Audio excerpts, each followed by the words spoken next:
আমি chia seeds, একটা ছোট বীজ কিন্তু পুষ্টিতে ভরপুর। আমি শরীরে ধীরে ধীরে শক্তি যোগাই যাতে ক্লান্তি কমে। আমার ফাইবার হজম ভালো রাখে আর পেট পরিষ্কার করে।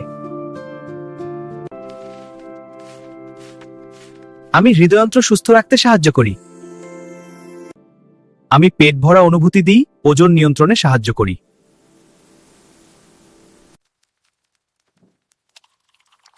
আমাকে পানিতে ভিজিয়ে খাওয়াই সবচেয়ে ভালো।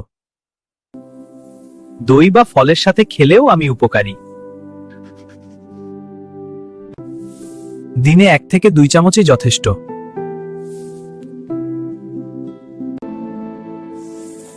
সকালে খেলে আমি সবচেয়ে ভালো কাজ করি। স্বাস্থ্য ভালো রাখতে আমাকে নিয়মিত খাও, ভিডিওটা শেয়ার করো।